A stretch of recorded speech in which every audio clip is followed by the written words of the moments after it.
Have you ever walked outside and felt, just for a moment, like something was watching you? Not in an unsettling way, but something quieter, something small, hidden in the branches, perfectly still. You might have dismissed it as imagination, a trick of the light between leaves. But what if I told you that feeling wasn't just in your head?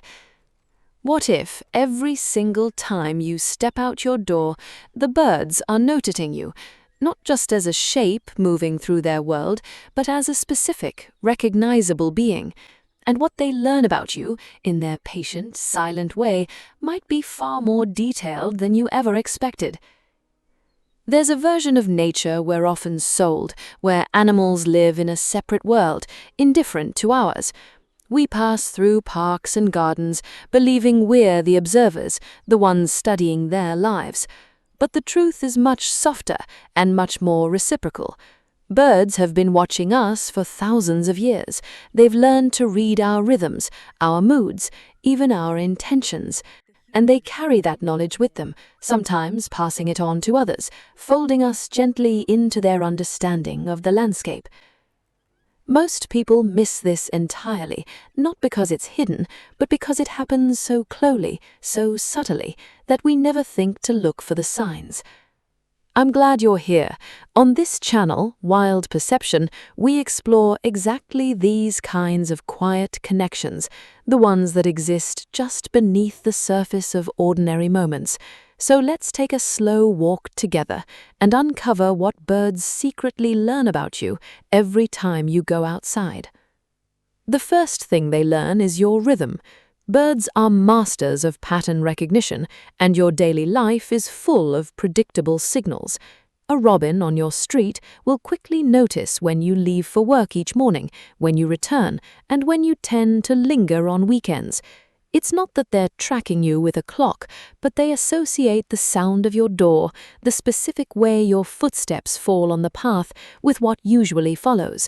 If you scatter seeds, even occasionally, they sync their visits to the times you're likely to appear. They know your schedule better than some of your closest friends do, not out of need, but because paying attention to the habits of large creatures is how small creatures survive. This means that without realizing it, you become a landmark in time, a predictable, gentle pulse in the rhythm of their day. There's a strange, comforting intimacy in that. You are part of their mental map, a note in the quiet music of their territory. Then they learn your face. This might sound like an exaggeration, but science has shown us again and again that certain birds, crows, magpies, pigeons, even some smaller songbirds, can recognize individual human faces and remember them for years. If you've ever had a moment with a crow where it seemed to pause and look directly at you, you were likely being assessed and catalogued. Were you a threat? Did you offer food? Did you simply pass by without harm? They don't just store a generic image of human, they store you. Researchers who wear masks while capturing and banding crows find that those specific masks are scolded and mobbed months later, sometimes by birds who weren't even present for the original event. The knowledge is shared. So every time you walk past a magpie or a raven, you're not anonymous. You're being fitted into a story, a reputation that follows you through the neighborhood. And if you've ever fed a bird consistently, there's a good chance that bird knows your face, recognizes your car, and distinguishes you from every other person on the block. Think about that. In a world where we often feel invisible, there is a feathered creature who sees you clearly as a distinct, separate individual. That is a quiet gift most of us never acknowledge. They also learn the language of your body. Birds are remarkably sensitive to posture, speed, and direction. A person walking quickly, head down, arms stiff, sends out a completely different signal than someone who moves slowly, who pauses, who softens their gaze. When you're anxious or rushed, birds read it. They pick up on the tension in your shoulders and the rhythm of your breath before you even get close. This is why a nervous person often flushes birds without meaning to, while a calm, present person can sometimes walk right through a group of feeding sparrows and barely disturb them. Your body is constantly telling the birds whether you are predator or peacemaker, and they are listening with their whole being. Over time, birds in your local patch learn your specific body language, your usual pace, your particular way of moving through the world, and they adjust their comfort zones accordingly. If you're a gentle presence, they hold their ground a little longer. If you're unpredictable, they leave room. They are constantly reading you, refining their understanding of who you are based on the quiet poetry of your physical presence. And they learn your voice, not just your words, of course, but the tone, the pitch, the unique melody of your speech. Many birds have excellent auditory discrimination.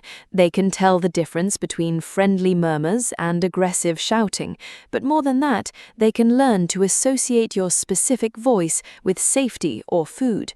I've seen chickadees emerge from thickets when they hear a familiar person's gentle chatter, while remaining hidden for a stranger. Even the sound of your keys jingling, your particular footfall on gravel, or the soft hum you make when you're thinking can become a signature they recognize. In a way, you're announcing yourself every time you enter their world, and they've learned your name, not in words, of course, but in sound, in vibration, in the small, consistent signatures of your presence. Birds even notice where you direct your attention.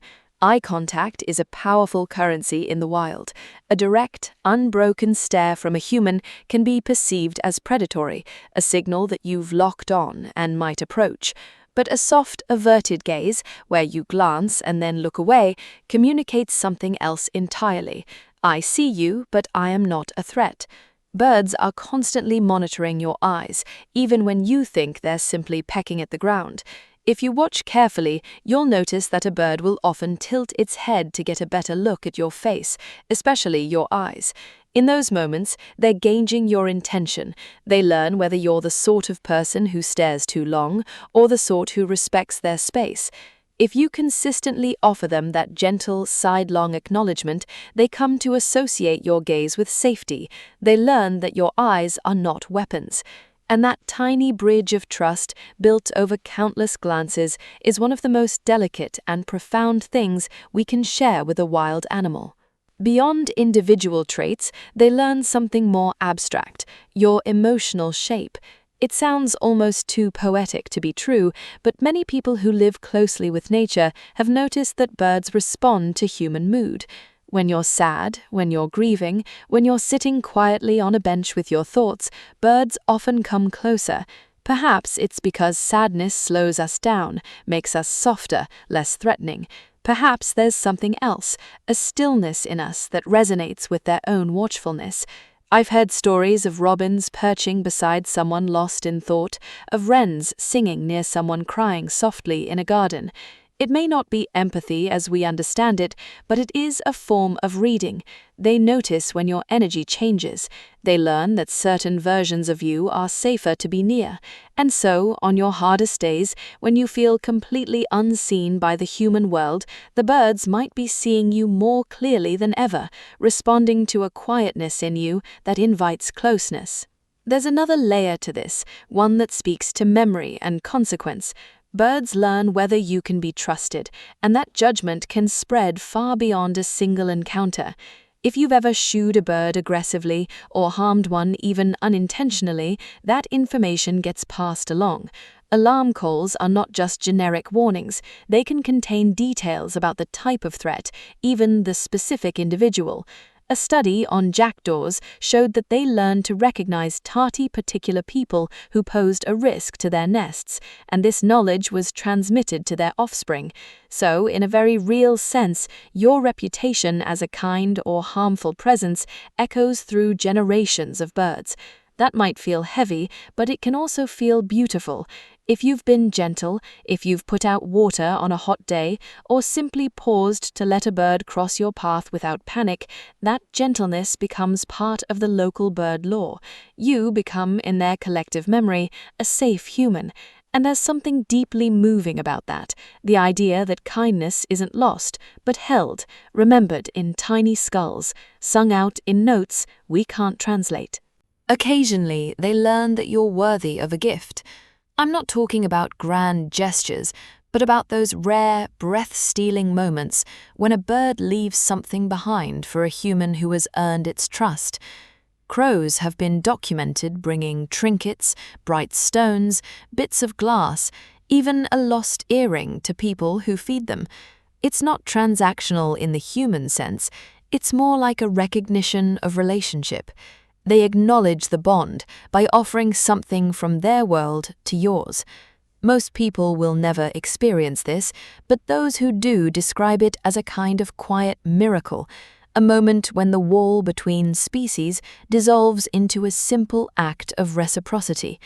And it started with the bird learning over time that you were someone who gave without asking, someone who was safe. And then there's the quietest lesson of all. They learn when to be silent with you. Wild birds are constantly managing the trade-off between singing and safety. When a potential predator is near, they fall quiet or emit alarm calls. When the threat passes, song resumes. But if you sit still long enough, if you become a consistent, harmless fixture, something shifts. The birds around you stop perceiving you as a threat so thoroughly that their silence lifts. They sing, feed, preen, even nap, right in front of you. That silence they once gave you, the absence of alarm, wasn't just fear, it was distance. And the sound that returns when you become trusted is one of the most honest forms of acceptance nature can offer. In a way, their song becomes a mirror, reflecting the peace you've brought into that small patch of earth. So when you step outside tomorrow, consider what you might be leaving behind in the minds of the birds around you. Not just footprints, but a living impression, a set of memories and judgments carried on feathers and stored in quick, bright eyes. You are not just a passerby in their world, you are a character in their ongoing story, someone who has been noticed, studied, maybe even welcomed. Maybe that's the most honest thing we can learn from this, that connection doesn't always need words or even mutual understanding. Sometimes it's just about showing up, day after day, being who you are, and allowing another species to decide what that means. In a time when so many of us feel disconnected, overlooked, or lonely, the birds are offering us a gentle, persistent form of recognition. They see our habits, our face, our voice, our mood. They build a quiet archive of our presence, and if we're lucky, if we're patient, they might just let us into theirs. Maybe it wasn't random, that bird that perched so close the other morning, or the one that tilted its head and met your eye. Maybe there's more happening between us and the wild than we allow ourselves to imagine. And perhaps the next time you go outside, you'll walk a little slower, look a little longer, and feel, maybe for the first time, that you're being seen by the small winged world that has always been watching. If you've ever experienced a moment like that, a quiet exchange with a bird that felt more meaningful than it should, I would genuinely love to hear about it in the comments below. Those stories are the heart of this community. Thank you for being here and for sharing your perception with the wild.